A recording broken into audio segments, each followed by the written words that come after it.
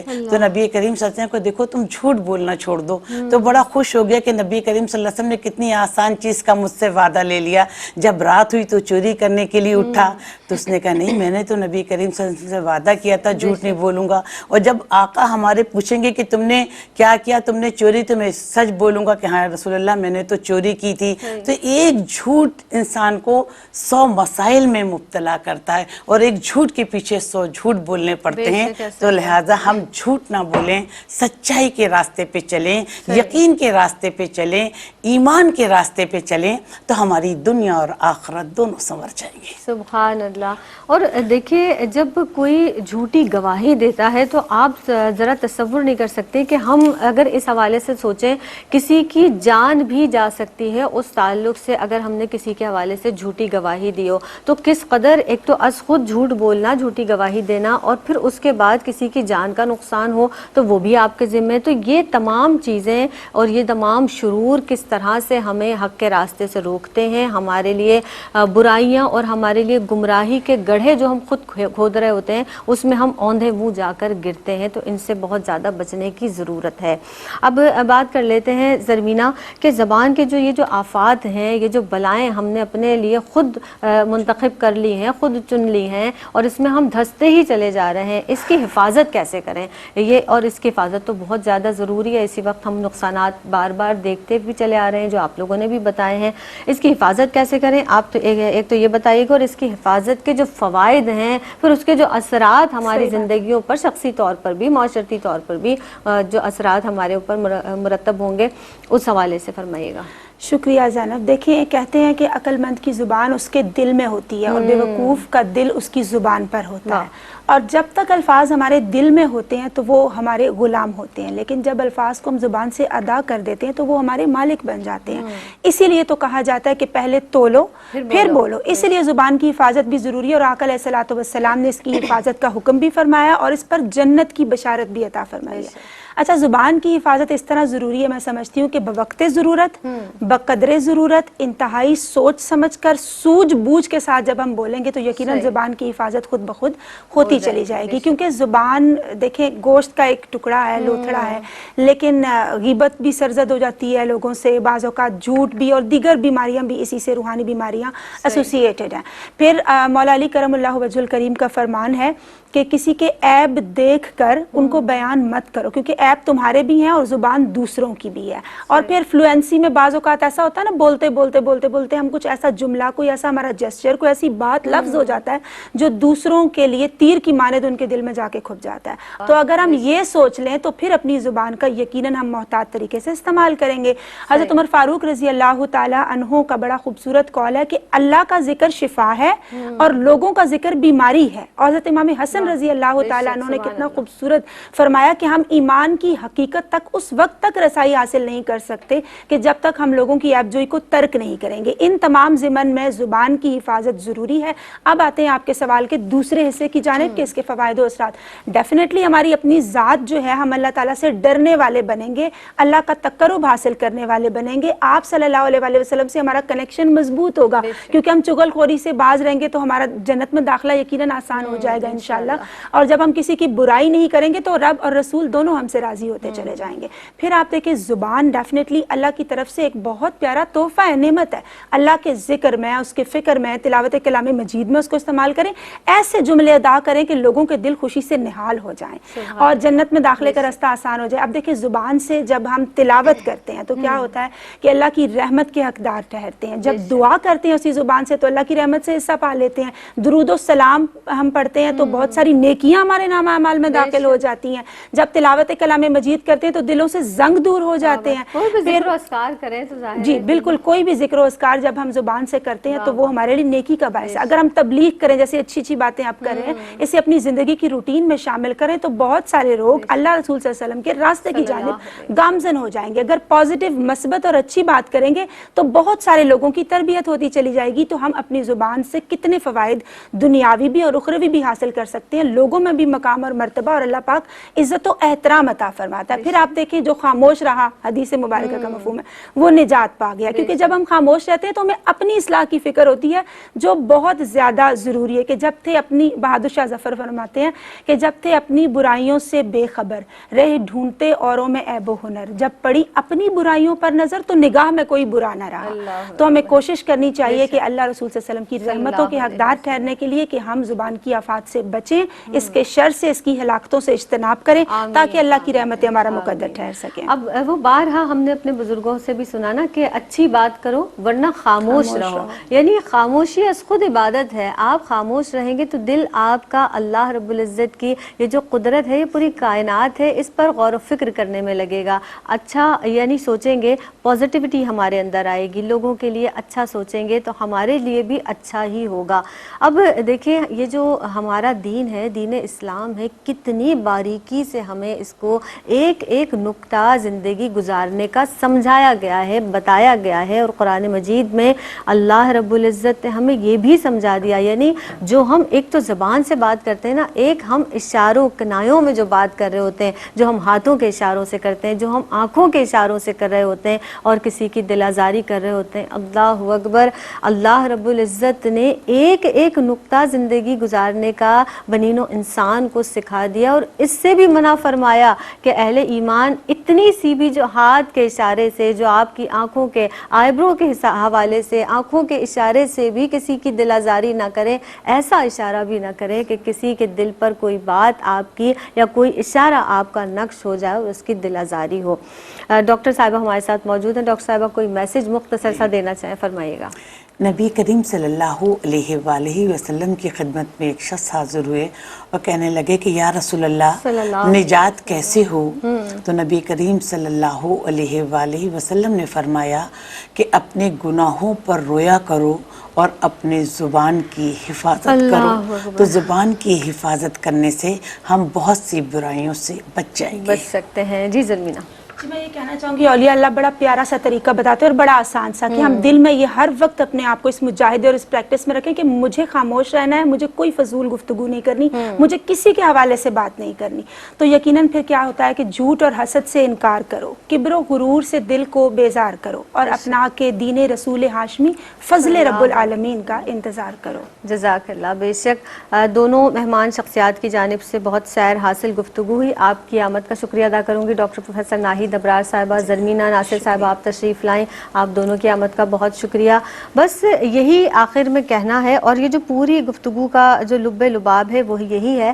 اور ایک بات شاید ہماری گفتگو میں رہ بھی گئی تھی کہ ہم اس زبان سے بڑی ڈینگیں بھی مار رہے ہوتے ہیں اور سامنے والے کو بہت شیخی مار کر اپنے آپ کو بہت کوئی ترم خان سمجھنے کی کوشش کر رہے ہوتے ہیں. اور یہ شاید اسی وقت ہوتا ہے جو ماہر نفسیات بتاتے ہیں کہ جب آپ لاشعور میں بہت زیادہ دولت کے حامل ہو جاتے ہیں, یعنی لاشعور میں حریص ہو جاتے ہیں, حرص و حوث آپ پر غالب ہو جاتی ہے, تو پھر وہ جو لاشعور کی دبی ہوئی خواہشات ہیں آپ کی زبان سے عیاں ہوتی ہیں, جبکہ آپ کچھ نہیں ہیں, لیکن آپ اتنی بڑی بڑی لوگوں کے سامنے ڈینگے مار رہے ہوتے ہیں اور لوگوں کی دل آزاری اس حوالے سے کر رہے ہوتے ہیں کہ اس کے پاس شاید وہ چیز نہیں جس کی آپ بات کر رہے ہیں. تو اس سے بھی بہت زیادہ بچنے کی ضرورت ہے. اپنی زبان کو اللہ کے ذکر میں رکھیے, درود پاک میں رکھیے. جتنا اللہ سے لو لگائیں گے, دنیا سے کنارہ کریں گے, دنیا سے دور رہیں گے, اتنا ہی عافیت میں رہیں گے.